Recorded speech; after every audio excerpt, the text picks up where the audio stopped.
As you know, there's been a lot of conflict recently over where Tamerlan Tsarnaev should be buried. They'd been going to literally dozens of cemeteries, and nobody wanted to have his body there.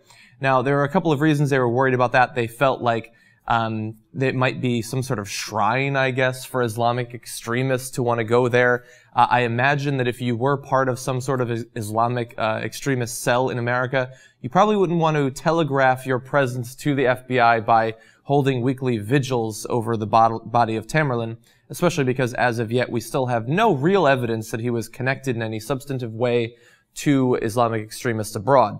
But those concerns were there. But anyway, it turns out that now, after a couple of weeks, we've got him in the ground. He is going to be buried. It's going to be at the Al-Barzakh Cemetery, which is a small cemetery in Doswell, Virginia, which is just about 25 miles north of Richmond. So he will be moved down to Virginia, and he will be buried in this Muslim cemetery.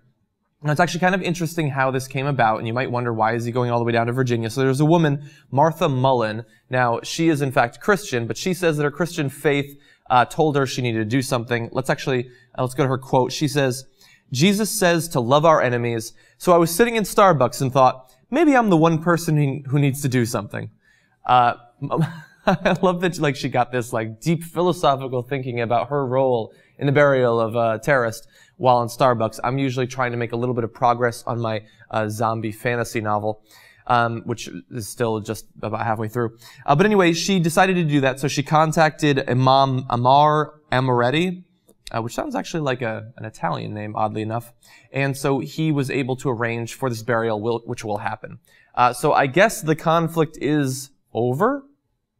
It's hard to tell, and here's why. In America, we have an obsession with the weirdest things. One of them apparently is bodies. And the idea is that these terrorists are bad people. They did horrible things. And I suppose, I don't want to be unreasonable. I don't want the guy being buried in my front yard or something like that. But being in a cemetery somewhere, look, we put bodies somewhere. Do you want to cremate him, dump him into the ocean? Eventually his body gets circulated back into our drinking water or something like that? It's moronic. He's not going to kill anyone else. We don't have to worry about zombie terrorists anytime soon, but people are obsessed with bodies.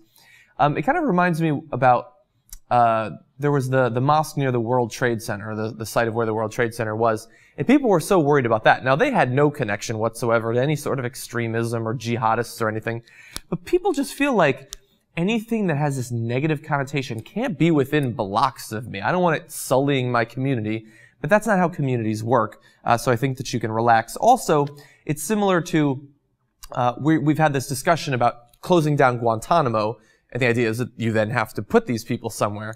And we'd want to try them in New York, probably, because, I mean, if the crimes that they were eventually put in there for, some of them, took place in New York, that's the jurisdiction that they would have to be tried in. And people were saying, no, don't bring them to New York, as if they're just gonna break out of police custody and start blowing up buildings. They've been on hunger strikes for it seems like years at this point. I don't think they're gonna be blowing up anything. Cenk likes to talk about this, and I feel the same way.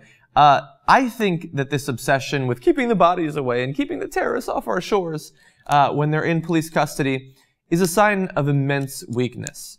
I believe that if you want to project strength to the world and strength to our enemies, bring them here, show them that our criminal justice system, our prison system is strong enough to keep together or keep under guard a couple of terrorists who haven't had any exercise or real food in something like 8 years. And yeah, I think that this is just another continuing instance of the weird Islamophobia that just is blanketing our country for the last decade. Like that people in Virginia, I don't know if they're protesting yet. I imagine there will be some protests, even though this is a Muslim cemetery. They probably don't think of themselves as people who hate Muslims, but the idea that the body of a dead terrorist can't be somewhere in a cemetery that you're not even going to go into anyway would bother you. I think that's a problem, and I think that these people should move on and move past this obsession we have with bodies.